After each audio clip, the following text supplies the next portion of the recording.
Alors bonjour et bienvenue au Carrefour chrétien de la capitale. Bienvenue à cette réunion de ce dimanche où on va ensemble louer le Seigneur. On espère que vous vous portez bien, que tout le monde est bien à la maison, que vous êtes bien installés, que vous êtes prêts pour qu'on puisse louer Dieu ensemble. Ce matin, en compagnie de Pasteur Jean-Frédéric, on est ici on veut vous souhaiter la bienvenue aussi au Carrefour chrétien de la capitale, dans notre nouvel édifice. On est en direct, en différé. En tout cas, bref, on enregistre dans la chapelle et là où sera notre lieu de réunion lorsqu'on commencera éventuellement au mois d'octobre, probablement à commencer à se réunir en groupe plus limité. Mais on vous donnera plus de détails à ce sujet-là. Simplement pour vous dire que ça va bien, on est installé, le déménagement a été réalisé et ce matin, je veux juste prendre l'occasion de remercier sincèrement toutes les personnes qui se sont impliquées au niveau du déménagement. Je veux remercier aussi toutes les personnes qui contribuent en donnant de leur temps pour l'installation de nos tuiles acoustiques. Les travaux progressent très bien. Au moment où je vous parle, on est sur le point de presque terminer l'installation des tuiles au premier niveau. Et samedi, hier, nous avons fait une bonne partie également du deuxième étage. Alors, les choses progressent très bien. Je veux remercier aussi les personnes qui ont participé là-dedans. On nous dit qu'il y a environ une vingtaine de bénévoles qui nous ont aidés pour le déménagement, un autre 25 pour l'installation des tuiles acoustiques. Alors, un grand merci à chacune de ces personnes qui nous ont aidés. À part de dire merci et de dire bienvenue, il y a quand même des annonces, parce qu'il y a des activités quand même qui se passent aussi. Parce que Jean-Frédéric. Ben oui, avec un déménagement, il arrive toutes sortes de choses. Et puis là, au courant de la dernière semaine, on a eu beaucoup de pépins avec notre système téléphonique. Vous avez pu probablement le remarquer si vous avez essayé de nous appeler.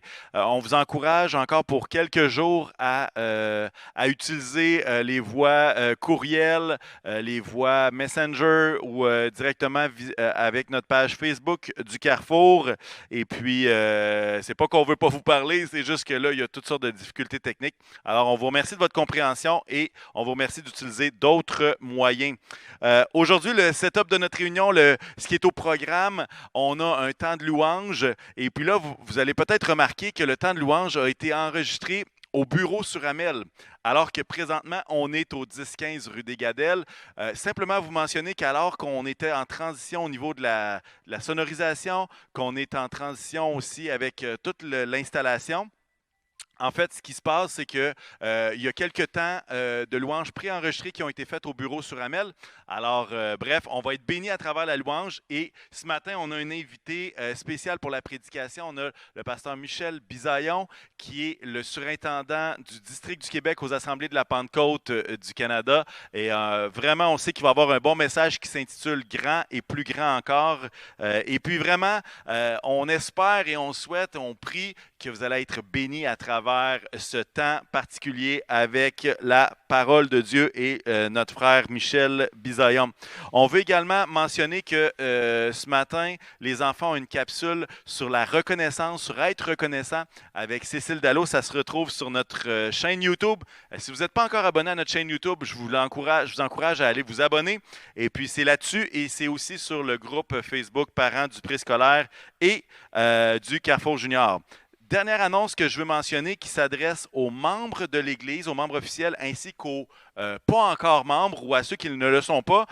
On a une réunion d'information qui est cédulée samedi le 18 septembre à 9h30 le matin dans les nouveaux locaux, dans la nouvelle église. Alors, vous y êtes conviés et lors de cette rencontre, il y aura une mise à jour de notre projet de construction, incluant l'aspect des finances. Alors, c'est une réunion d'information, ce n'est pas notre réunion d'affaires annuelle. Et puis, mais tous sont bienvenus d'y assister, que vous soyez membre ou non membre. Mais comme d'habitude, selon toute la procédure, c'est les membres officiels qui peuvent poser des questions, mais tous les gens de l'Assemblée qui veulent y être peuvent y être et peuvent entendre les réponses et entendre les questions et pouvoir être là. Et il y aura des règles de distanciation. On va s'occuper de tout ça. Alors, vous apportez votre masque samedi le 18 septembre à 9h30 et on aura un temps justement pour voir un peu où est-ce que c'est rendu et donner les informations pertinentes. Alors, parlant de finances, je laisse le micro à Pasteur Paul. Oui, et puis peut-être juste une petite correction. Je suis pas sûr que c'est bien samedi le 19 et non pas le 18. Il y a peut-être une petite erreur là-dedans. Là. En tout cas, bref, le samedi de cette semaine-là, c'est là qu'aura notre rencontre effectivement à 9h30. Oui, moi je veux juste simplement dire merci à tous les frères et sœurs qui sont encore extrêmement généreux, non seulement de leur temps, mais et de la prière et de l'intercession, mais également au niveau des finances qui sont capables de donner régulièrement. Merci. Vous le savez que les 3 façons de donner sont toujours encore vraies. Il est toujours possible de donner par chèque. Je veux toutefois juste dire un mot à ce sujet. C'est important que vous l'envoyiez maintenant à notre nouvelle adresse au 1015 rue des Gadelles, Québec. Et le code postal est le G2J0C8. G2J0C8. Et sans aucun doute, alors que je le dis, vous avez l'adresse qui est présente aussi. Donc, ça, c'est pour ceux qui envoient des chèques, bien sûr, par la poste. Je veux juste dire un mot que maintenant, nous n'occupons plus du tout les bureaux du 5055 boulevard Wilfrid Ramel-Ouest. Alors, si vous aviez l'habitude de passer au bureau puis de le laisser en le glissant en dessous de la porte, c'est plus une bonne idée maintenant. Nous sommes véritablement installés au 10-15 des Gadelles et la meilleure façon, dans le fond, de faire parvenir les chèques, c'est vraiment par la poste à ce moment-ci. Sinon, pour la majorité d'entre nous qui contribuons par virement bancaire, c'est toujours possible de le faire aussi. Il y a une procédure à suivre, c'est important, si vous ne le faites pas encore, d'aller sur notre site web dans la section ressources pour avoir des informations à ce sujet. C'est vrai aussi pour PayPal, si vous souhaitez contribuer de cette façon-là aussi. Mais merci à chacun d'entre vous qui donnez, ça fait toute la différence. On vous remercie énormément à ce sujet. Alors, on va juste prier ensemble si vous le voulez. Seigneur, merci pour cette occasion, merci pour cette nouvelle saison que nous débutons ensemble aujourd'hui, en ce premier dimanche de septembre. Nous te prions que tu puisses répandre ta bénédiction abondante sur chacun des frères et des sœurs, que tu puisses nous aider à te louer ardemment, que tu puisses agir puissamment dans chacun de nos cœurs aujourd'hui. Nous donnerons à toi seul la gloire, Seigneur, et que tu puisses parler à nos esprits à travers le message de Pasteur Michel aujourd'hui. Glorifie ton nom, Seigneur, nous te prions au nom puissant de Jésus. Et tout le peuple de Dieu dit Amen. Et Amen. Bonne réunion. Bonne réunion tout le monde.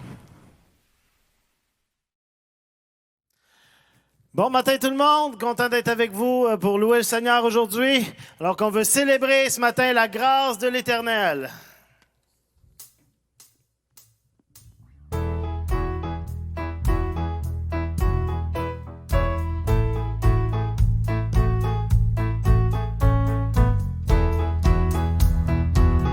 J'espère que vous tapez des mains à la maison, que vous êtes debout.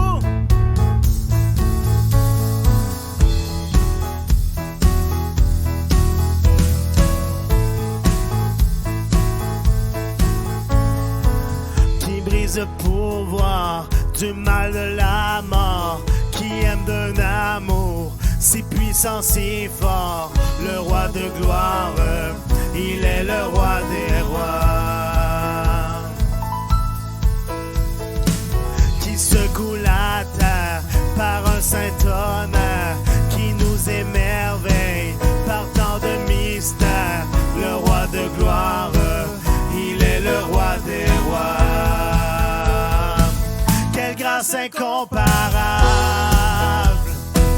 quel amour infini, que tu aies pris ma croix, que tu sois mort pour moi, tu as donné ta vie, pour qu'enfin je sois libre. Oh Jésus, je te chante pour ce que tu as fait.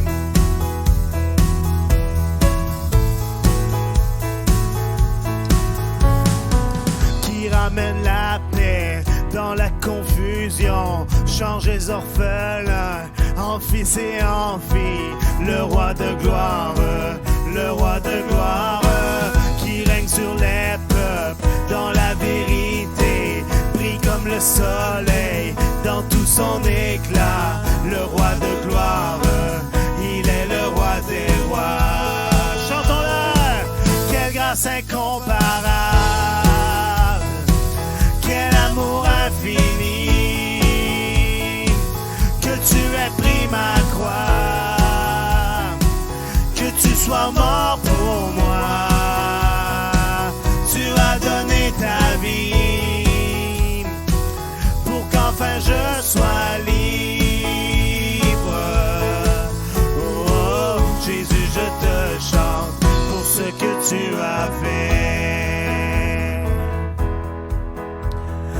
Digne est l'agneau immolé, digne est le roi vainqueur sur la mort.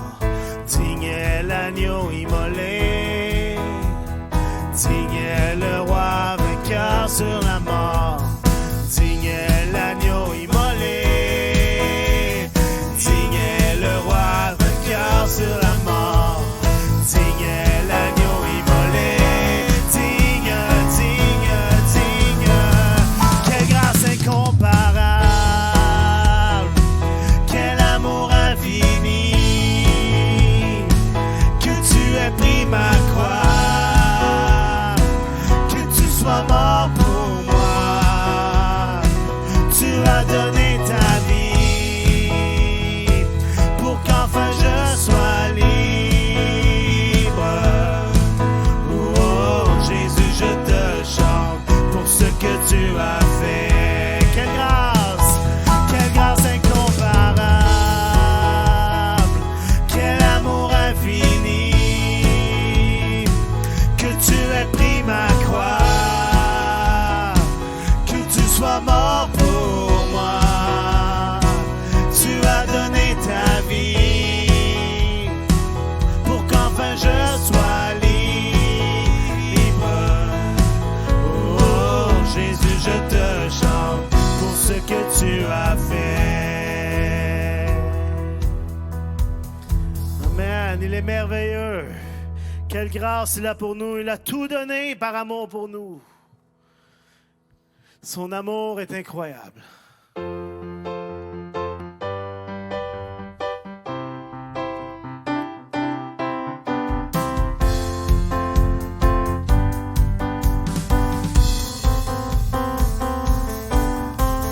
Merveilleux, si merveilleux est ton immense amour.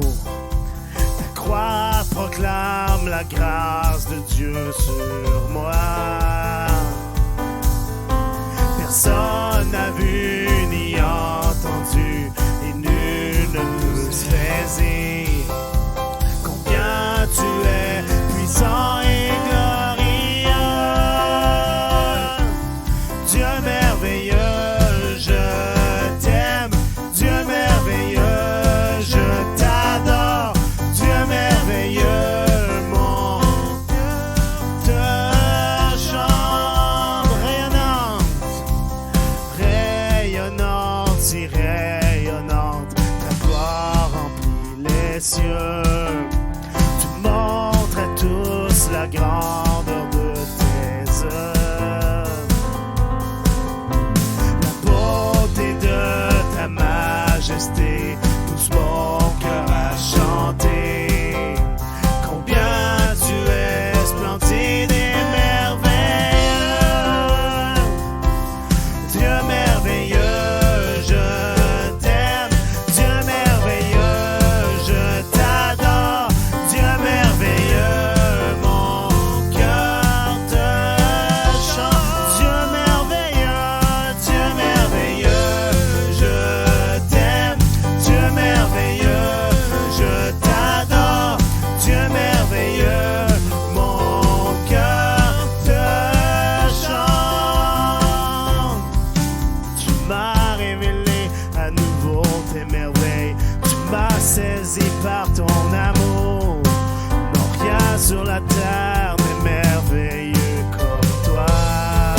Dieu merveilleux, je t'aime, Dieu merveilleux, je t'adore, Dieu merveilleux, mon cœur te chante.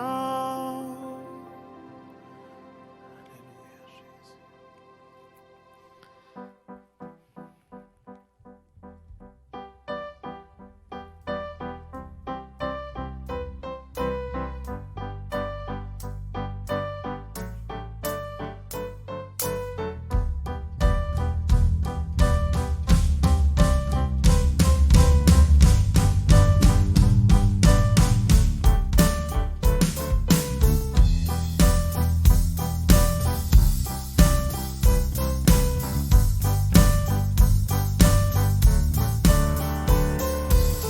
Transforma l'eau en vin, toucha les yeux de ta main, nul n'est comme toi, comme toi. Dans nos ténèbres tu brilles, tu nous redonnes la vie, nul n'est comme toi. Comme toi, Dieu admirable, inébranlable, ton nom surpasse toute puissance, Dieu de miracles, incomparable, oh Dieu, tu transformas l'eau en vin, toucha les yeux de ta main, nul n'est comme toi, comme toi. Dans nos ténèbres tu brilles, tu nous redonnes la vie, nul n'est comme toi, comme toi. Chantons le Dieu admirable, Dieu admirable, inébranlable, ton nom surpasse toute puissance, Dieu de miracles, incomparable, oh Dieu,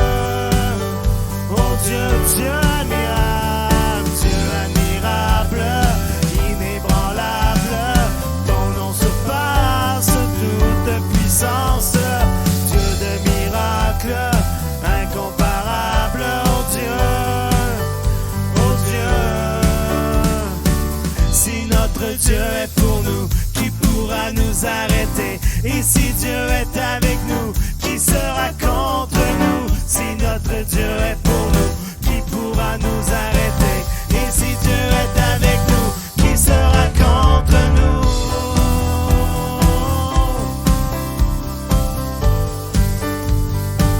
Qui sera contre nous?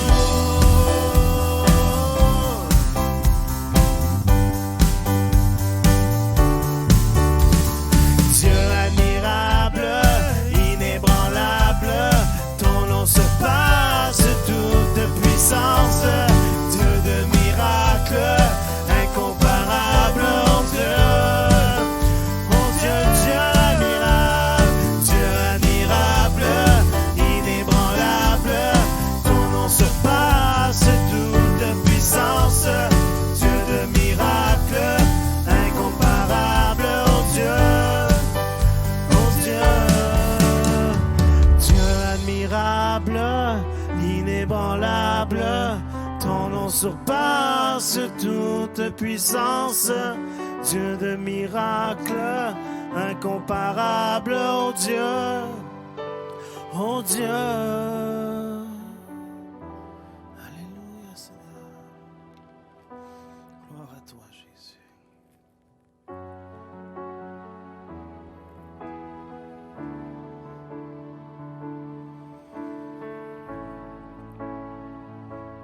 Alléluia, Jésus. Seigneur Dieu éternel, alors que nous approchons ta présence, Seigneur Dieu, Alors que nous voyons comment tu es majestueux, Seigneur Dieu. Comment nul n'est comme toi, Seigneur Dieu. Que malgré tout, Seigneur, tu nous aimes. Nous, la créature, Seigneur, toi, le Créateur. Mais tu as tout donné pour nous, Seigneur.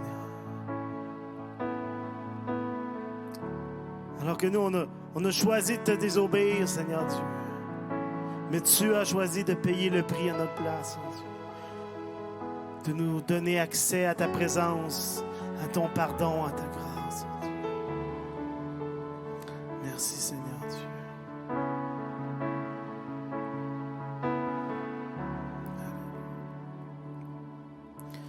Me voici ébloui devant ta face, libre par le don de ta grâce. Me voici, l'être plein d'indignité, mais par la foi justifié. J'ai trouvé l'amour incomparable et mien, car tu t'es dépouillé pour te sacrifier.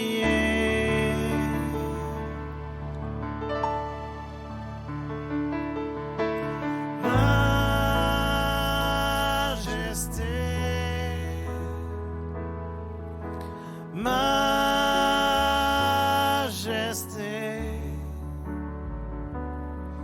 ta grâce m'a pris tel que je suis, sans valeur, mais pour toi, perle de prix. Me voici, ébloui devant tant d'amour. J'accorde le pardon en retour. Me voici, tu désires me combler, m'embraser de ta sainteté. J'ai trouvé l'amour incomparable et mien, car tu t'es dépouillé pour te sacrifier.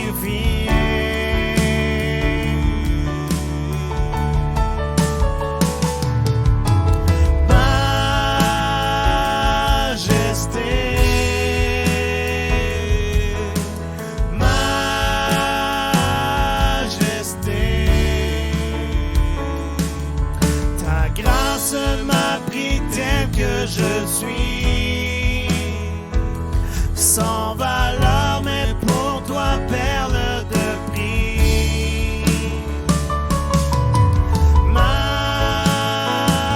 Majesté,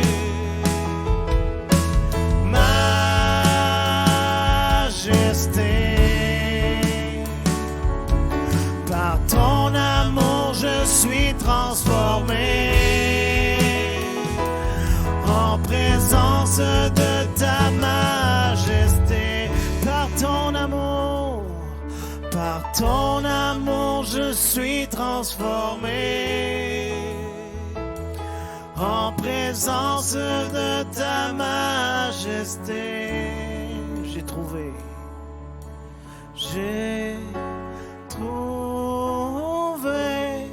l'amour incomparable. Mien, car tu t'es dépouillé pour te sacrifier. Chansons tous ensemble, majesté. Majesté.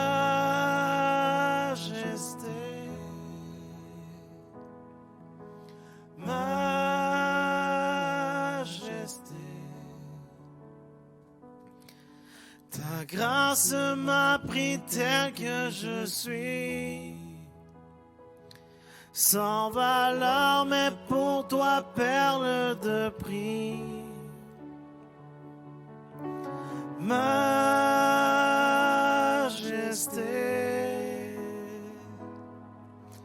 majesté,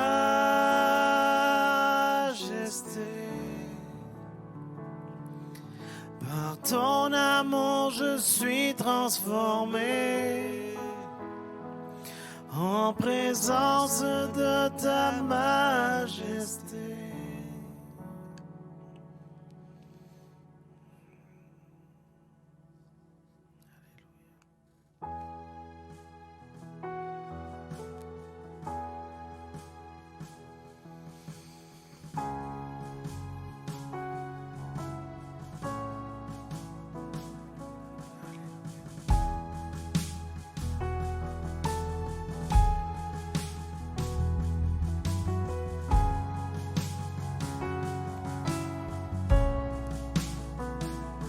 Notre Père dans les cieux, que ton nom soit sanctifié. Ton royaume se révèle, que ta volonté soit faite sur la terre comme dans les cieux, que les cieux se révèlent sur la terre comme dans les cieux, que ton règne, que ton règne vienne.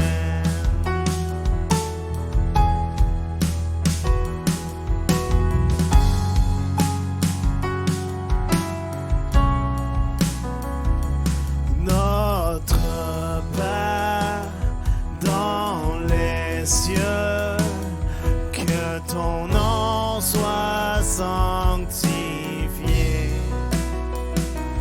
Ton royaume se révèle, que ta volonté soit faite sur la terre comme dans les cieux, que les cieux se révèlent sur la terre comme dans les cieux, que ton règne, que ton règne vienne,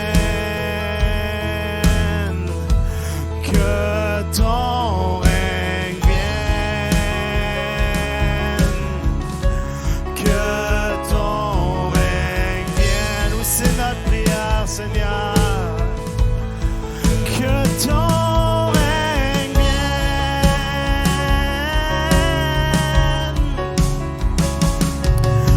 À toi soit le règne, à toi la puissance, à toi soit la gloire au siècle des siècles. À toi soit le règne, à toi la puissance, à toi soit la gloire au siècle des siècles.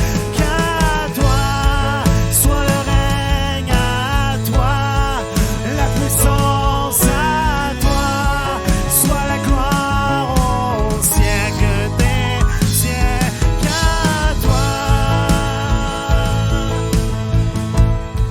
À toi la puissance, à toi la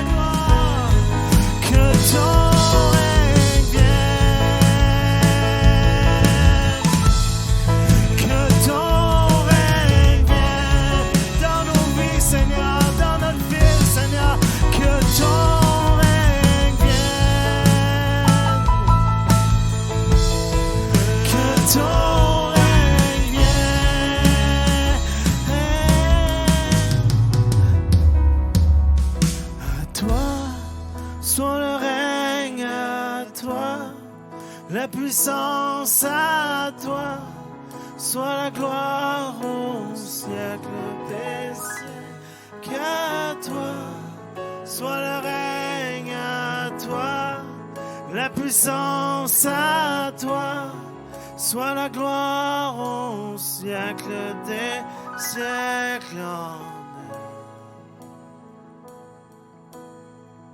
Au siècle des siècles.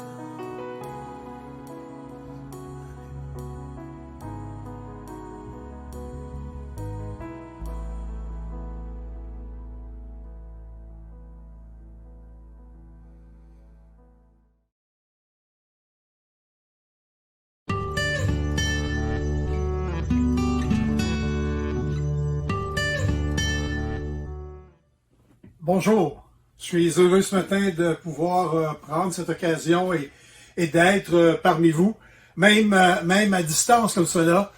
C'est pas tout à fait exactement comme on aimerait, c'est-à-dire être en personne face à face, mais c'est quand même bien. J'aimerais commencer avec un mot de prière et ensuite on va aller à la parole. Le titre ce matin du message, c'est « Grand et plus grand ».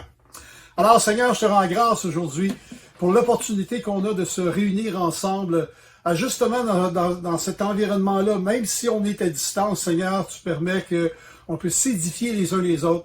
Et ma prière ce matin, c'est que ta parole puisse faire son impact dans nos cœurs. Merci encore pour tes écritures. Merci pour ta parole qui nous aide à marcher dans tes voies. Et c'est le désir ardent de mon cœur aujourd'hui que chacun de nous on puisse approfondir tes voies et marcher dans celles que tu as tracées pour nous. Père, c'est dans le nom de Jésus que j'ai prié. Amen et Amen. Vous savez, on vit dans un temps où l'Église doit sérieusement s'attacher aux choses essentielles. Je pense qu'à cause des temps dans lesquels nous sommes, pas juste l'histoire du COVID, de ce qui s'est passé, mais à cause du bouleversement qui prend place, des différents bouleversements qui prennent place dans ce monde, je pense que c'est important d'être attaché aux choses fondamentales, aux choses qui sont essentielles. Vous savez, beaucoup de gens cherchent des réponses. Et même la jeune génération aujourd'hui cherche des réponses. Mais ils ne cherchent pas des réponses dans le faux semblant, dans les choses qui sont apparentes. Ils veulent découvrir ce qui est réel, vrai, ce qui est factuel, ce qui fait une différence dans la vie. Et je crois que l'Église du Seigneur Jésus-Christ est celle qui est appelée par Dieu pour faire une différence, un impact dans cette génération, comme jamais auparavant. Mais pour y arriver, je pense qu'il faut vraiment avoir un désir dans notre cœur pour s'attacher aux choses essentielles, à ce qui est grand, à ce qui est fondamental. Et je pense que plus important que jamais, il faut s'enraciner dans ce qui est dans ce que Dieu nous déclare comme étant les choses les plus fermes, les plus solides, les choses qui vont demeurer. Alors voilà le titre, grand et plus grand. Important et plus important. Il y a des choses importantes dans nos vies chrétiennes, mais il y a des choses encore plus importantes. Et c'est ce qu'on va voir ensemble ce matin. Mais pour être l'Église qui va faire la différence, je crois sincèrement ceci. Je crois qu'il faut être capable de mesurer nos vies. Je pense que la vie chrétienne est une vie qui doit constamment être mesurée face à la parole de Dieu. Vous savez, on peut mesurer notre vie chrétienne par rapport à nos standards, ou par rapport aux standards de d'autres, ou par rapport à des contextes extérieurs. Mais j'aimerais nous suggérer ce matin, j'aimerais nous défier ce matin que la mesure dans nos vies, afin d'évaluer notre spiritualité, soit la mesure de la parole de Dieu. Donc, on va avancer ensemble. Mesurons nos vies avec ce qui est le plus grand. C'est correct de mesurer nos vies avec ce qui est grand, avec ce qui est important, comprenez-moi bien, mais c'est surtout important de mesurer nos vies avec ce qui est grand. Donc, on doit apprendre et connaître et comprendre ce qui est grand pour être capable de mesurer nos vies. Parce qu'une vie chrétienne mesurée, une vie chrétienne qui est évaluée, quand on s'arrête pour évaluer nos vies, pour considérer nos vies, pour peser nos vies, ça fait en sorte qu'on grandit. Quand on se pose les bonnes questions, ça fait en sorte que ça fait une différence autour de nous. Alors, mesurons nos vies avec ce qui est de plus grand. Alors, vous vous demandez, c'est quoi qui est grand et c'est quoi qui est le plus grand? Alors, on va aller dans la parole, parce que la parole, c'est notre fondation. La parole, c'est ce qui nous propulse dans cette vie. C'est ce qui nous remplit d'espérance dans cette vie. Alors, regardons la parole. Qu'est-ce que la parole déclare comme étant le plus grand? Mais le plus grand, c'est l'amour. Ah, vous allez dire, mais on entend tellement parler d'amour aujourd'hui. On chante à propos d'amour, on parle à propos d'amour. J'aimerais juste nous dire ce matin, au-delà des beaux chants qu'on peut avoir à propos de l'amour, au-delà des paroles qu'on peut avoir à propos de l'amour, est-ce qu'on a vraiment saisi, compris l'amour dont Dieu fait référence dans sa parole lorsqu'il dit le plus grand, c'est l'amour? Attends une minute. Nous, on parle d'amour à partir de notre connaissance, notre compréhension du mot amour. Et j'aimerais juste vous laisser avec cette pensée. Nous sommes limités dans notre compréhension de ce mot-là parce que, justement, nos expériences font en sorte que des fois, on est un petit peu plus résistant, réfractaire. Oui, l'amour, mais... Et on a tous été là. Et j'aimerais vous lancer le défi ce matin, nous lancer le défi ce matin, de prendre quelques instants et de regarder à ce que l'apôtre Paul dit dans la parole concernant cet amour-là. Mais le plus grand, c'est l'amour. Et j'aimerais tellement qu'on saisisse ce texte ce matin. Juste avant de saisir ce texte, je pense que c'est fondamental de comprendre dans quel contexte l'apôtre Paul a écrit ça. Vous savez qu'il a écrit ça dans le premier livre des Corinthiens. Et l'apôtre Paul avait reçu une lettre des Corinthiens demandant à Paul d'expliquer certaines situations qui arrivaient, puis il avait entendu des choses qui se passaient là-bas. Et l'apôtre Paul va écrire le livre des Corinthiens avec un cœur pastoral. Il va écrire le livre de Corinthiens avec une préoccupation. Il aime profondément les Corinthiens. Et il va écrire cela. Et dans sa lettre aux Corinthiens, les 4 premiers chapitres sont fantastiques, on n'a pas le temps d'aller là, mais Paul va expliquer, à partir du chapitre 5 et suivant, toutes sortes de petites problématiques qui prennent place dans l'église de Corinthe. Une des problématiques qu'il y avait, c'est qu'il y avait un esprit de parti. Vous savez, ces esprits de parti, c'est ces situations qui causent des divisions. Il y avait des gens qui disaient « Hey, moi, je suis pour la doctrine d'Apollos. Apollos, c'est là l'affaire. Apollos, c'est un enseignement. » Mais Paul, pas sûr. D'autres disaient « Ah non, moi, je suis de Paul. Puis Paul, regarde ce qu'il fait, regarde les œuvres, regarde comment il va implanter des églises. C'est Paul qui l'a l'affaire. Puis Apollos, lui, dans le fond, il fait juste faire des belles paroles, puis des beaux sermons, puis des beaux enseignements. » Puis d'autres disaient « Ben moi, je suis plus spirituel que vous autres. Moi, je suis de Christ. » Mais avec tout cela, même avec la bonne terminologie, il y avait quelque chose qui manquait. Il regardait à des choses qui étaient importantes, des choses qui étaient grandes. Les serviteurs de Dieu sont importants, comprenez-moi bien. Mais en même temps, l'attitude derrière cachait ou révélait quelque chose. Moi, je suis... Et ça causait des partis pris, ça causait des divisions dans l'Église. Il y avait aussi des inconduites sexuelles. Et ça devait être adressé. Et les gens laissaient toutes les situations qui auraient dû être adressées un à un avec les personnes pour les instruire, les enseigner, les faire cheminer. On laissait ça aller dans l'église de Corinthe. Il y avait aussi des procès qui se faisaient entre croyants. Vous imaginez, les croyants étaient tellement en guerre l'un contre l'autre, tellement avec un esprit de rivalité, tellement avec un orgueil, que maintenant, ils faisaient plus confiance à un autre croyant pour gérer leur situation, mais ils allaient devant les cours, ils allaient devant des procès juridiques entre membres même de l'Église. Il y avait une participation à des banquets dans des temples païens. Il y avait une discrimination entre les pauvres et les riches. Oh, les riches, on les écoutait un peu plus. Oh, les riches avaient de l'importance parce qu'ils amenaient de l'argent. Et les pauvres, quant à eux, c'est pas important. Le problème, on va les laisser de côté. Wow, il y avait pas mal de problèmes dans l'Église de Corinthe. Il y avait aussi, dans le chapitre 15, on voit qu'il y a une mise en doute de la résurrection de Christ. Il y en a qui disaient qu'il n'y en aura pas de résurrection. Hey, pensez-y juste un instant. Et là, l'apôtre Paul fait un beau plaidoyer par rapport à la résurrection. Et il va renforcer justement cette dimension où Christ est ressuscité. Et c'est pour ça que nous serons ressuscités avec lui. Mais ce qui est intéressant, c'est qu'on arrive avant d'arriver au chapitre 13, il y a le chapitre 12 qui parle des dons spirituels. Et Paul dit à quel point les dons spirituels sont importants pour l'Église. Puis en même temps, au chapitre 14, encore, il va expliquer des choses de base par rapport à comment se comporter, comment faire, comment exercer les dons spirituels. Paul va vous donner des clés importantes. Et puis là, intéressant, alors que Paul doit corriger toutes sortes de choses dans l'Église, au chapitre 13, il arrive avec quelque chose que quelqu'un aurait pu dire, hey, c'est pas la place, c'est pas le temps d'avoir un chapitre 13 dans une situation où il y a des divisions, des conflits, des choses non dites, où il y a du péché. C'est pas la place de parler de l'amour. Pourtant, un des plus beaux passages des Écritures, une des plus belles définitions des Écritures à propos de l'amour se trouve entrecalée entre le chapitre 12 et le chapitre 14 qui parle des dons spirituels. Et là, on va voir le chapitre 13 qui parle de l'amour. On va essayer de comprendre pourquoi l'apôtre Paul a placé cela et pourquoi le Saint-Esprit l'a conduit par rapport à ça. Alors, allons voir le texte tout de suite, ce qui va nous encourager, nous fortifier ensemble. Premièrement, l'amour, fondement et mesure de ma vie chrétienne.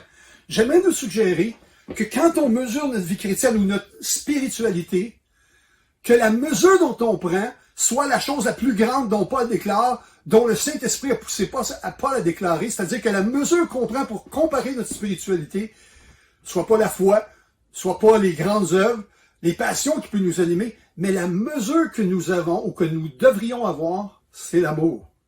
Donc l'amour, fondement de nos vies, mais aussi mesure pour ma vie chrétienne. Et regardez ce que Paul dit. Après avoir parlé des dons spirituels qui sont importants dans l'Église, pour édifier, pour consoler. Les dons spirituels sont là justement parce que Dieu agit au travers des dons spirituels et l'Église est enflammée, l'Église est bénie par les dons spirituels. Mais voici maintenant, Paul va dire, il y a quelque chose d'encore plus grand que ce qui est grand, plus important que ce qui est important. Et là, il dit au verset 1, « Quand je parlerai les langues des humains et des anges, si je n'ai pas l'amour, je suis une pièce de bronze qui résonne ou une cymbale qui retentit. » Verset 2 dit, « Quand j'aurai la capacité de parler en prophète, quand j'aurai la science de tous les mystères, de toute la connaissance, on parle aussi de connaissance de Dieu, connaissance du roi, quand même j'aurai la connaissance de la théologie, quand j'aurai même toute la foi qui transporte les montagnes, c'est pas peu dire, là. Si je n'ai pas l'amour, Paul dit, je ne suis rien. » Et vous savez que Paul, dans ces domaines-là, autant dans les domaines des dons spirituels que dans les domaines de la connaissance, il nous a laissé beaucoup d'aspects théologiques dans ses écrits, Paul, qui nous aident à comprendre davantage le royaume de Dieu. Mais là, il dit, si ma passion était uniquement centrée sur les dons spirituels, ou uniquement centrée sur ma théologie, ou uniquement centrée à la fin, quand je distribuerai tous mes biens, quand même je livrerai mon corps pour en tirer fierté. Si je n'ai pas l'amour, cela ne me sert de rien. Qu'est-ce qu'il est en train de dire? Ces trois domaines-là sont importants. Le domaine des dons spirituels est important. Le domaine de la connaissance, c'est important. Et le domaine de non seulement avoir une théologie qui est au niveau de la connaissance, mais une théologie pratique, c'est-à-dire accomplir les bonnes œuvres que Dieu aurait préparées d'avance, c'est aussi important. Mais dans les trois cas, ces trois domaines-là, le domaine de la spiritualité, ou des choses spirituelles qui arrivent, le domaine de la théologie, ou encore le domaine des bonnes œuvres, Paul dit, si toutes ces choses-là dont je me glorifie, si toutes ces choses-là dont je me glorifie, je le fais sans l'amour, ça ne sert à rien. Et des fois, vous savez, moi le premier, des fois on entend l'amour prêcher ou enseigner, puis on se dit, ouais, oui, l'amour, lâchons-nous l'amour un peu. Mais j'aimerais juste nous dire, quand on parle comme cela, on parle en démontrant qu'on ne comprend pas quel genre d'amour que Dieu veut nous faire connaître, quel genre d'amour dont Paul va nous enseigner. Paul dit la fondation de toute chose, c'est l'amour. Par la suite, basé sur l'amour qui me propulse, qui me pousse, je vais aspirer aux dons les meilleurs, je vais aspirer aux dons spirituels, je vais aspirer au réveil, je vais aspirer aux choses de Dieu, basé sur l'amour. Paul dit, au niveau de la connaissance, de connaître les choses de Dieu, de connaître le royaume, même les mystères qui sont cachés, qui seraient cachés, même si je ne les connaissais pas. Avec cette connaissance-là, ce qui est important, c'est que ma base soit l'amour. Ou encore les œuvres, ou vraiment prendre soin des pauvres, ou encore vouloir la justice sociale. Tout ça, c'est bon. Mais Paul dit, si je n'ai pas l'amour, ça me sert de rien. Wow! C'est quand même une déclaration qui qui peut être choquante, une déclaration qui est... Mais de quoi parle-t-on ici? Parce que Paul parle des choses importantes. Il parle des choses qui sont grandes. Il parle de la vie spirituelle, des dons spirituels. Il parle de la connaissance. Et il parle des œuvres bonnes qui témoignent de Dieu. Mais il nous rappelle à dire, si je n'ai pas l'amour, cela ne sert de rien. Wow. Vous savez, moi, j'ai tombé dans ces 3 panneaux-là dans ma vie. À un moment donné, j'aspirais tellement aux dons spirituels que tout à coup, je créais des divisions parce que les autres n'aspiraient pas autant que moi aux dons spirituels. Oh, il y a eu un autre instant dans ma vie, tout à coup, là, j'étais en théologie et je commençais à découvrir des vérités théologiques, des choses que d'autres n'avaient pas vues, l'histoire grecque ou hébreuse, des Hébreux. Et puis là, la connaissance des langues aussi m'aidait à approfondir certaines choses. Puis là, je me disais, wow, moi, je connais cela. Ou encore les bonnes œuvres. C'est-à-dire, voir des besoins dans le monde. Et j'ai eu le privilège d'aller dans plusieurs pays. Et j'ai eu le privilège aussi de faire des sorties missionnaires. Puis à un moment donné, ma passion, c'était, il faut que tout le monde aille en mission. Et c'est correct, comprenez-moi. Toutes ces choses sont bonnes. Toutes ces choses sont importantes. Mais Paul dit, ce qui doit nous pousser, nous propulser, c'est l'amour. C'est-à-dire, si pour moi, la théologie, c'est important, super.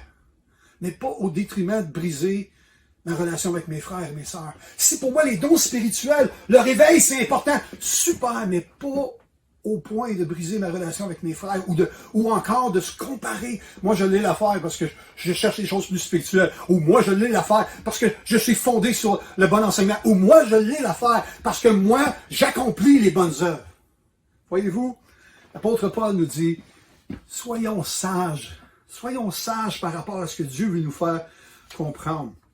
On va aller plus loin dans le texte parce que ce texte-là est vraiment fantastique. Si la première dimension, ça nous parle du fondement dans nos vies, qui est l'amour, mais aussi de la mesure. Si on veut évaluer notre spiritualité, on n'évaluera pas notre spiritualité au nombre de bonnes œuvres qu'on a fait, à la bonne doctrine que nous avons, ou encore à la dimension des dons spirituels. On ne sera pas plus spirituel par rapport à ces 3 choses-là. Si on veut évaluer notre vie, la première chose, c'est l'amour. Alors, définissons donc l'amour. Parlons donc de ce que c'est l'amour. Au lieu d'avoir une idée qui est humaine, souvent humainement, on parle de l'amour qui est érotique, on parle de l'amour qui est sentimental, on parle de l'amour qui est fraternel. Mais de quel genre d'amour parle-t-on? Vous savez qu'on parle de l'amour agapé ici. Mais voici ce que Paul dit au verset 4. Et je vais juste prendre un instant pour le lire au complet. Ensuite, je vais faire quelques commentaires. On n'a pas le temps d'approfondir. Je vous encouragerais de méditer sur ces textes. Si l'amour, c'est le plus grand, le croyant doit prendre l'occasion de méditer sur ces textes. Verset 4, il dit ceci. L'amour est patient. L'amour est bon. Il n'a pas de passion jalouse. L'amour ne se vante point. Il ne se gonfle pas d'orgueil. Il ne fait rien d'inconvenant. Il ne cherche pas son propre intérêt. Il ne s'irrite pas. Il ne tient pas compte du mal. Il ne se réjouit pas de l'injustice, mais il se réjouit de la vérité. Il pardonne tout. Il croit tout. Il espère tout. Il endure tout. Wow! Voici ce que Paul nous dit, qui est le caractère ou la définition de l'amour dont il parlait dans les premiers versets. Je ne sais pas pour vous, là, mais pour moi, c'est tout un défi. Tout un défi parce que je me dis, comment je peux faire pour vivre ce genre d'amour-là dans ma vie? Comment vivre ce fondement? Puis comment vivre cette mesure-là qui va mesurer ma spiritualité? Comment je peux faire pour vivre ce fondement et cette spiritualité dans ma vie chrétienne? L'amour est patient. Le mot patient en grec est intéressant. Je ne veux pas me targuer de parler en grec ici, mais il est intéressant parce que c'est le même mot qui est utilisé lorsque ça parle de la patience de Dieu. L'amour est patient. Alors, jusqu'à quel point je suis patient? Et vous savez, les êtres humains, nous, on veut tout de suite. Mais ici, ça dit l'amour est patient. L'amour n'a pas de passion jalouse. Voyez-vous, l'amour ne se compare pas, n'est pas jaloux d'une chose ou d'un autre, ou d'une personne ou d'une autre. L'amour ne se vante point. Tu sais, taper dans le dos. Oh, moi j'ai fait ceci. Ou moi, je crois cela. Ou moi, je suis comme ceci. Ou moi, je suis comme cela. L'amour ne se gonfle pas d'orgueil. Wow! L'orgueil est souvent caché par des petites réactions de notre part. Quand on veut gagner, quand on veut avoir raison. Des fois pour des choses qui sont bonnes, mais au point de détruire nos relations avec d'autres personnes. Si je n'ai pas l'amour, cela ne me sert de rien. Il ne cherche pas son propre intérêt. Il ne s'irrite pas. Il ne tient pas compte du mal. Ici, c'est intéressant parce que d'autres traductions vont le dire différemment, mais ça veut dire il ne comptabilise pas le mal. Vous savez, quand quelqu'un nous a fait du tort ou une situation est arrivée, quelqu'un malheureusement a failli, mais l'amour, elle comptabilise pas dans... Ah oui, mais tu te souviens-tu de cette époque-là? Oui, mais tu te souviens-tu de ce que tu as fait? Ah oui, mais je me souviens de ce que tu as fait. L'amour comptabilise pas le mal. Pourquoi? Parce que l'amour est de Dieu. Et Dieu ne comptabilise pas nos erreurs lorsqu'on vient avec un cœur repentant. Dieu pardonne nos péchés.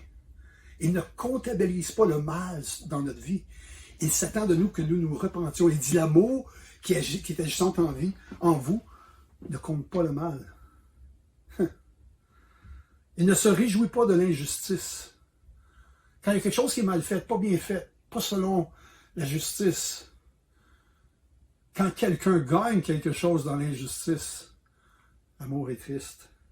Il continue en disant, il se réjouit avec la vérité.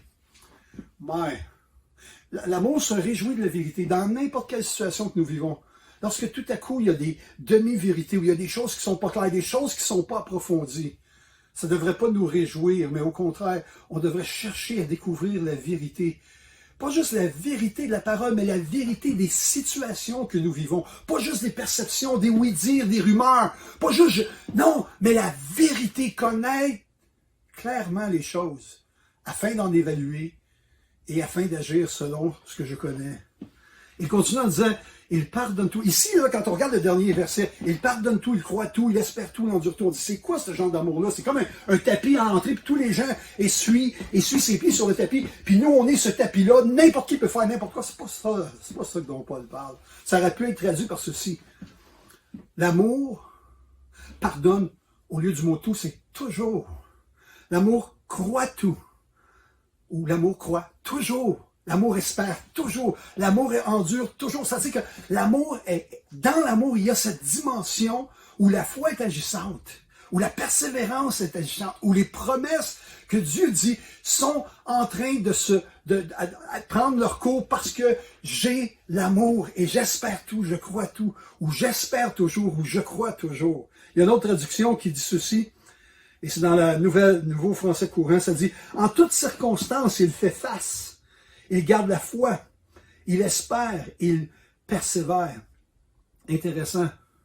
L'amour dont on parle ici, ça n'a pas vraiment grand-chose avec l'amour de notre société. Paul ne parle pas ici d'un amour comme une idée, un sentiment, mais Paul parle ici d'un amour comme une attitude de cœur, un comportement, un don qui nous est donné par Dieu. Wow! Wow! Et si on continue, on voit dans la parole que justement ce fondement-là et cette définition de l'amour, c'est Christ lui-même qui nous a démontré cela au travers de sa vie. Puis Jésus lui-même nous dit ceci. Et je pense que la chose la plus difficile à faire pour l'Église, c'est la chose la plus importante pour Jésus, c'est d'aimer. D'aimer, écoutez-moi bien, d'aimer comme Christ nous a aimés. Et voici ce que Jésus dit, ou la parole de Dieu dit dans Jean chapitre 13, verset 34. « Je vous donne un commandement nouveau. Aimez-vous les uns les autres comme je vous ai aimé. Vous aussi aimez-vous les uns les autres. » Et après que Jésus ait lavé les pieds de ses disciples, comme il le comble de son amour auprès de ses disciples, il dit ceci dans Jean 15, verset 12. « C'est ici mon commandement. » C'est-à-dire qu'il commande à ses disciples, à ceux qui se disent croyants, à ceux qui se disent chrétiens. Et voici, il dit, je vous donne ici mon commandement. Et voici, mon commandement n'est pas pénible, mais je vous donne quand même mon commandement. Aimez-vous les uns les autres comme je vous ai aimé. Ici, dans cette définition, on a le comme de Jésus. Voici comment il nous a aimés. Et Jésus, en retour, nous dit, comme je vous ai aimer. Wow. Wow. C'est nécessaire tout cela. Et ce fondement-là, la parole de Dieu nous dit que c'est permanent. C'est un fondement qui va durer tout le temps. L'amour ne succombe jamais. Les messages des prophètes seront abolis. Les langues, elles cesseront. La connaissance, elle sera abolie. Car c'est partiellement que nous connaissons, c'est partiellement que nous parlons en prophète. Mais quand viendra l'accomplissement, ce qui est partiel sera aboli. Lorsque j'étais petit, je parlais comme un tout petit, je pensais comme un tout petit, je raisonnais comme un tout petit. Lorsque je suis devenu un homme, j'ai aboli ce qui était propre au tout petit. C'est intéressant. Regardez la suite. Il dit, aujourd'hui, nous voyons au moyen d'un miroir, d'une manière confuse. Mais alors, ce sera face à face. Aujourd'hui, je connais partiellement, mais alors je connaîtrai comme je suis connu. Or, maintenant, 3 choses demeurent. La foi, l'espérance et l'amour. Mais c'est l'amour qui est le plus grand. C'est intéressant. Paul dit, avant, je pensais comme un enfant. Vous savez comment les enfants pensent? On joue ensemble, on a beaucoup de plaisir, mais quand ça fait plus notre affaire, t'es plus mon ami. Ça, c'est la façon que les enfants définissent l'amitié ou l'amour. Il arrive un conflit, il arrive une situation. T'es plus mon ami. Paul dit, je raisonnais comme cela. Oh, quand tout à coup, certains prenaient des positions pour ceci, pour cela. Certains disaient, c'est plus important ceci que cela. Certains disaient, oh, ce prédicateur-là est mieux que lui-ci ou que cela. Quand les gens faisaient ça, Paul dit, wow, on est comme des enfants, hein? Parce que ce n'est pas l'amour qui nous propulse. Mais il dit, quand j'ai appris à devenir adulte, j'ai compris que ce n'est pas parce qu'on ne se comprend pas, ou ce n'est pas parce qu'on n'est pas d'accord sur certaines choses ensemble, que cela va altérer l'amour que j'ai pour toi. Paul dit, voici ce que j'ai compris. Pourquoi?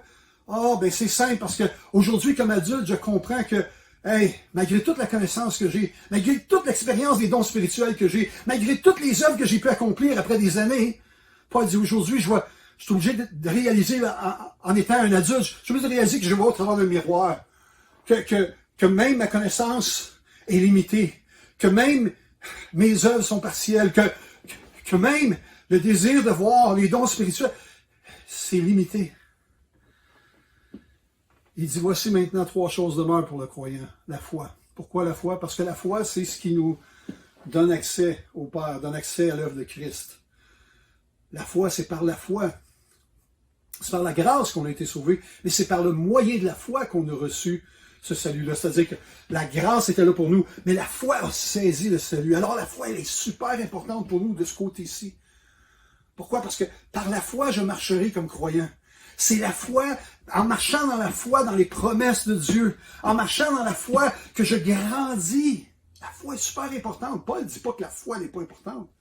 Il ne dit pas que l'espérance n'est pas importante. Non, l'espérance, c'est je sais que je sais. À cause de l'Esprit qui est dans mon cœur, je sais que j'irai un jour dans la présence de Dieu, que je serai dans la présence de Christ, que je vivrai éternellement avec lui. J'ai cette espérance de revêtir un corps glorieux pour l'éternité dans cette présence. Alors l'espérance est importante. L'espérance est grande. La foi est importante, la foi est grande. Et Paul dit, n'oubliez jamais. Plus grand encore est l'amour. Pourquoi? Parce que Dieu n'est pas foi, Dieu n'est pas espérance, mais Dieu est amour. Voyez-vous, Dieu n'est pas la foi, n'est pas l'espérance. La foi et l'espérance, c'est notre côté à nous, c'est nous. Et Dieu se plaît de voir un croyant qui marche par la foi. Dieu se réjouit des croyants qui avancent par la foi. On a tout un chapitre dans Hébreux 11 qui parle de cette dimension-là de la foi et de l'importance de la foi. Mais Dieu est amour. Ce n'est pas nous qui avons la foi en notre Sauveur, c'est nous plutôt qui avons la foi en notre Sauveur pour notre salut. L'espérance, c'est l'encre de notre avenir en Christ et de l'éternité dans sa présence. Et regardez bien le dernier point. L'amour, c'est d'imiter ici-bas le caractère de Dieu qui ne changera jamais ou qui ne changera pas éternellement. Wow! Oh Seigneur, aide-nous à comprendre ce que tu veux dire lorsque tu parles de l'amour. Aide-nous à comprendre que c'est pas un amour simpliste, un amour banal, un amour qui excuse tout dans le sens que un amour qui ne cherche pas le vrai, le bien des gens. Non, non. Seigneur, un amour qui laisse tout passer. C'est pas de ça qu'on parle quand on parle de l'amour. Quand on parle de l'amour, on parle de la définition qu'on retrouve dans le verset 4 à 7. Wow! Wow! La suprématie, c'est l'amour. La suprématie de l'amour de Dieu. Est-ce une obligation ou un don de Dieu? J'aimerais vous dire, l'amour, c'est non seulement un don de Dieu, mais c'est aussi une obligation. 1 Jean 4, 8 et 16 dit, Dieu est amour.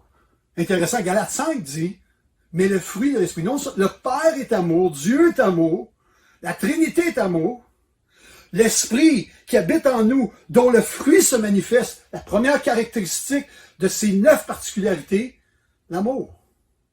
Mais le fruit de l'Esprit, c'est l'amour. Et des fois, on met l'amour à l'avant-dernier rang ou en quelque part plus loin.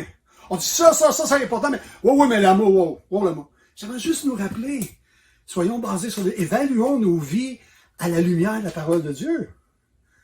L'Esprit, le fruit de l'Esprit, c'est l'amour. Dans mes relations, quand je suis en relation avec des gens, est-ce que l'amour me propulse? Est-ce que c'est l'amour qui fait la différence dans mes relations avec les gens? Mais le fruit de l'Esprit, c'est l'amour. Et regardez par rapport à Jésus. Ça dit, et connaître l'amour de Christ, qui surpasse toute la connaissance, en sorte que vous soyez remplis jusqu'à toute la plénitude de Dieu, Éphésiens 3, 19. Je vais être rempli de la plénitude de Dieu par l'amour. Et pourtant, la foi, c'est important. La foi pour transporter les montagnes, c'est important. Pourtant, les dons spirituels sont importants. Pourtant, faire les bonnes œuvres, c'est important. Mais ici, ça dit, vous allez comprendre l'amour de Christ. Et cet amour-là surpasse la connaissance afin que vous soyez remplis. Wow! Seigneur, aide-moi à mesurer ma vie à partir de ce qui importe pour toi. La suprématie de l'amour, une obligation ou un don? Ce n'est pas un ou l'autre, c'est les deux. Jésus dit ceci dans Matthieu 22, « Tu aimeras le Seigneur ton Dieu de tout ton cœur, de toute ton âme, de toute ta pensée. » C'est le premier, le plus grand commandement. Et voici le second qui lui est semblable. « Tu aimeras ton prochain comme toi-même. » Intéressant. On pourrait dire, hey, Jésus, il a résumé facilement tous les commandements. Les commandements qu'on a vus dans l'Ancien Testament, les 10 commandements, la table de la loi. Hey, Jésus a fait ça facile. Il a fait, ça c'est important, mais voici maintenant ce qui est important. Non, j'aimerais juste vous dire, ce que Jésus est en train de dire là, si on essaie de faire ça dans nos propres forces, c'est encore plus difficile que la loi. Mais je sais qu'est-ce qu'il est en train de dire. Non, Jésus est en train de dire, au-delà d'accomplir des choses extérieures, au-delà d'avoir une forme extérieure de religiosité ou de spiritualité, Jésus dit, voici ce qui importe maintenant. Le plus grand des commandements, c'est celui qui est à l'intérieur. C'est l'amour. L'amour envers Dieu et l'amour envers mon prochain. Et dans Colossiens chapitre 3, verset 14, ça dit, mais par-dessus tout, revêtez-vous de l'amour. C'est comme on peut se revêtir de Christ. Vous savez, on a reçu Christ, on s'est revêtu de Christ, mais on peut aussi se revêtir de l'amour. C'est un choix qu'on doit faire comme croyant. Se revêtir de l'amour, de choisir de se revêtir de l'amour. Et pour cela, j'aimerais juste nous encourager. Souvent, chaque jour, je dirais presque de ma vie, je dois prendre mes décisions,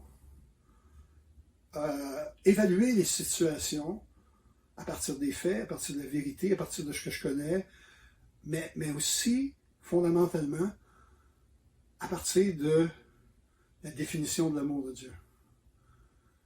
Qu'est-ce qui se passe en dedans de moi? Est-ce que je me revêts de l'amour qui, lui, est le lien parfait? Or, le lien parfait entre moi et Dieu, c'est l'amour. Le lien parfois entre moi et les autres, c'est l'amour. Éphésiens 3 dit, étant enraciné, fondé dans l'amour. Enraciné, fondé. Je pense qu'on devrait en parler plus de l'amour, plus dans un sens biblique que dans un sens émotif, relationnel, fraternel. On devrait parler plus de l'amour dans le vrai sens biblique parce que ça dit, étant enraciné. Les racines profondes. Étant enraciné et fondé dans l'amour, vous puissiez comprendre avec tous les saints. Voyez-vous, l'amour, c'est pas juste une question de moi et Dieu.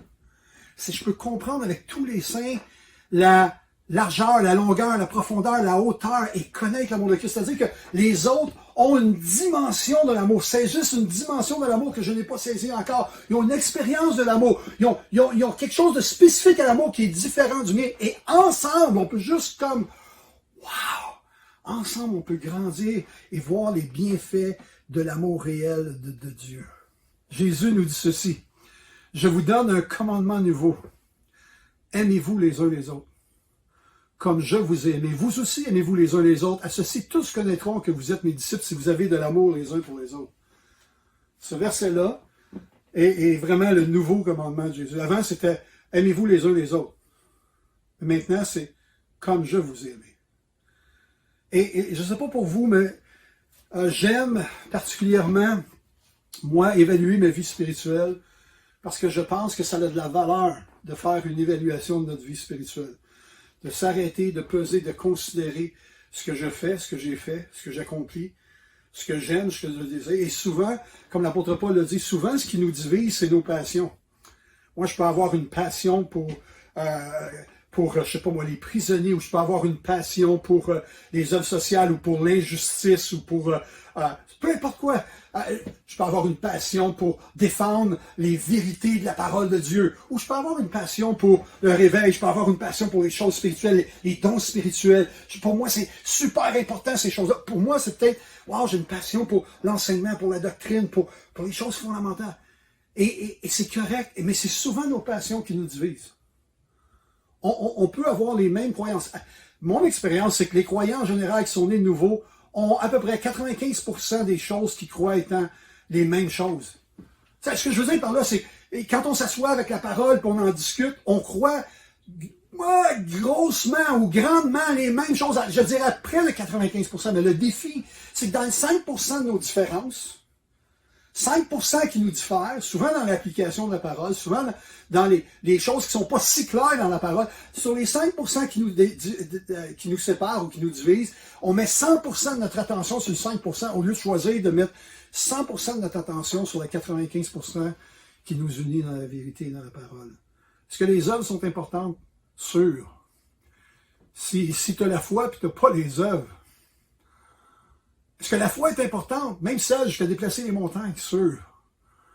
Mais si c'est pas l'amour, et si cette foi-là, c'est dans le but de te comparer aux autres pour être plus grand à un que l'autre, ou est-ce que les dons sont importants? Sûr. Et si le but de cela, c'est pour diviser, est-ce que la théologie est importante? Plus que sûr. C'est le fondement de nos croyances. Mais qu'est-ce qui anime chacun de ces aspects-là dans la vie du croyant? L'apôtre Paul dit, lui qui vivait ça, dit, guys, revenons à la bonne place. Soyons vrais. Aimons-nous les uns les autres et vivons ce que Jésus nous a donné comme commandement. Et voici le commandement que Jésus nous a donné. Il n'est pas pénible parce que l'amour est aussi un don que l'on revêt. Et dit, aimez-vous les uns les autres comme je vous ai aimé. Et moi, quand je lis ça, ça m'amène à me poser une question. Comment puis-je laisser cet amour-là dont Jésus parle, l'amour dont Paul a défini dans Corinthiens, comment puis-je laisser cet amour-là comme Jésus grandir en moi? Et ça, on devrait prendre quelques instants aujourd'hui, au lieu d'entendre des messages après messages, on va prendre quelques instants pour se la poser la vraie question. L'amour, c'est le plus grand? OK. Jésus dit, aimer comme j'ai aimé? Parfait. Seigneur, comment je peux faire pour laisser ce genre d'amour-là, comme Jésus, grandir en moi? Une autre piste de réflexion ensemble. Jésus dit, je vous donne un commandement nouveau. Aimez-vous les uns les autres comme je vous ai aimé. Vous aussi aimez-vous les uns les autres, et à ceci, tous connaîtront que vous êtes mes disciples si vous avez de l'amour les uns pour les autres. C'est intéressant. Ici, tous, c'est pas juste les croyants, entre autres les croyants. Les croyants vont voir à votre comportement, à votre manière de parler, à votre manière d'agir, à votre façon de faire les choses. Ils vont voir si vous êtes animé d'amour ou d'autres choses. Ils vont le voir. Mais les non-croyants aussi. Tous. Tous les gens vont voir. Et à cause de ce don-là qui est en vous, et de ce don-là dont vous vous revêtez, et que vous cherchez à vivre, à cause de cela, les gens vont connaître. C'est-à-dire qu'ils vont poser la question, ils vont se demander comment ça se fait que tu aimes de cette... Dans le monde, ils aiment d'une manière, mais toi, tu as un amour différent. Tu es différent avec nous. Tu es différent dans ton approche avec moi. Qu'est-ce qui fait que tu es si différent? Je vois pas ça nulle part autour. Je vois pas ça dans le monde extérieur. Pourquoi tu es si différent? Mais parce que l'amour qui m'habite n'est pas l'amour d'un homme. C'est l'amour de Dieu. Voilà pourquoi je suis différent. Et Dieu veut répandre cet amour-là dans ton cœur, dans ta vie. Alors la question que je me pose, moi, quand je lis ce verset-là, et j'aimerais vous dire que ça fait à peu près 25 ans que je me pose ces questions-là, que je vous mets maintenant à l'écran. Parce que ce texte-là m'a impacté, il y a longtemps. Puis je me disais, moi j'aime me poser des questions quand je lis la parole. Et je me disais, Seigneur, comment? Oui, mais comment? Comment je peux faire ça? Comment je peux grandir dans cela? Et ça disait, ceci tous connaîtront. Alors, comment les gens autour de moi perçoivent-ils cet amour en moi? Les gens qui y sont proches, mon épouse, mes enfants, mes petits-enfants, mes frères et mes sœurs dans l'Église, ceux avec qui je m'entends bien, ceux avec qui je m'entends moins bien, comment perçoivent-ils cet amour-là en moi? Mes voisins, mes collègues de travail, ceux que j'ai plus de misère avec, les autres, dans les uns et les autres. Comment perçoivent-ils cet amour-là en moi? Piste de réflexion. Et dernièrement, je vous donne un commandement nouveau. Aimez-vous les uns les autres comme je vous ai aimé. Vous aussi aimez-vous les uns les autres. À ceci, tous connaîtront que vous êtes mes disciples, si vous avez de l'amour les uns pour les autres. Wow, une belle question ici. Est-ce que les gens reconnaissent que je suis un disciple de Jésus? C'est quoi être un disciple de Jésus? Être un disciple de Jésus, c'est d'avoir la foi qui transporte les montagnes, d'avoir les œuvres bonnes. Être un disciple de Jésus, c'est d'avoir une théologie approfondie. Non, c'est quoi? Toutes ces choses-là, comprenez-moi bien, toutes ces choses-là sont bonnes. Toutes ces choses-là sont importantes maintenant ici-bas. Mais il y a encore quelque chose de plus grand, dit Paul. Il y a une voie encore par excellence, dit Paul, qui est le fondement, qui va révéler l'attitude du cœur, qui va manifester le pourquoi ces choses s'accomplissent, pourquoi les bonnes œuvres prennent place, pourquoi la théologie est si bien définie, et pourquoi l'amour pour les choses spirituelles est si important. Parce que ce qui me propulse, c'est l'amour dans mes relations. Ce qui me propulse, c'est l'amour. J'aimerais nous laisser ce matin avec, en conclusion, avec le fait que, ce qu'on a dit tantôt, tous connaîtront. Jésus dit, à cet amour, si vous vous aimez les uns les autres, à ceci, tous connaîtront que vous êtes mes disciples. Tous connaîtront. Pensez-y juste un instant. Imaginez une communauté de croyants qui démontrent avec des paroles et qui partagent, surtout au-delà des paroles, par des actes, quelle est la source de cet amour? Quel est le caractère de cet amour? Quelle est la motivation de cet amour? Qui n'est pas d'origine humaine, qui n'est pas dans les aspirations humaines ou dans les idéaux, mais qui vient de Dieu, qui lui a prouvé son amour à la croix. C'est comme si le Seigneur nous dit, voici, vous avez connu mon amour, vous avez vu, vous avez expérimenté l'amour de Christ à la croix, où il s'est donné, il a sacrifié pour vous. Vous savez, on n'a pas à faire des sacrifices pour Dieu. Notre amour envers Dieu, aime ton Dieu de tout ton cœur, ta force, ta pensée, c'est pas un sacrifice. La Bible dit qu'on devrait apprendre à aimer Dieu dans le sens que Dieu devient comme un délice pour nous. Les sacrifices, c'est pas envers Dieu, mais c'est envers les hommes qui nous entourent. Comme Christ s'est sacrifié lui-même, nous devons aussi dans nos relations être prêts à se sacrifier pour voir les autres grandir en Jésus-Christ, pour voir les autres s'épanouir en Jésus-Christ, pour voir les autres être restaurés en Jésus-Christ, pour voir les autres être guéris en Jésus-Christ. Imagine une communauté qui vit, comprend et évalue. Chacun évalue sa spiritualité, non pas à partir de ce que Paul a mentionné au début, mais à partir de l'amour. Imaginez l'impact que cela pourrait faire dans l'Église et à l'extérieur de l'Église. Laissez-moi conduire en prière. Seigneur, ce matin, je veux te dire merci pour ce texte qui a été mis là c'est comme une pierre précieuse enchâssée en deux versets où il y avait des confrontations, des divisions, des questionnements, enchâssés dans un contexte où une Église vivait des choses qui n'étaient pas faciles, des choses qui sont même difficiles à nommer. Enchâssés là, on voit Paul qui ouvre son cœur à ce qui est le plus grand. Toutes les autres choses qu'on a mentionnées sont importantes. Toutes les passions qu'on a peuvent être importantes, mais elles doivent être motivées par l'amour, Père. Alors je prie, Seigneur, sonde mon cœur ce matin. Sonde nos cœurs ce matin. Et Seigneur, fais en sorte que tu trouves le genre d'amour comme Christ en nous, afin que ton nom soit glorifié et afin que tu reçoives toute la gloire pour tout ce que tu vas accomplir au travers de nos vies par la puissance de ton amour. Dans le nom de Jésus, j'ai prié. Amen et Amen. Que le Seigneur vous bénisse abondamment. Au plaisir de vous voir.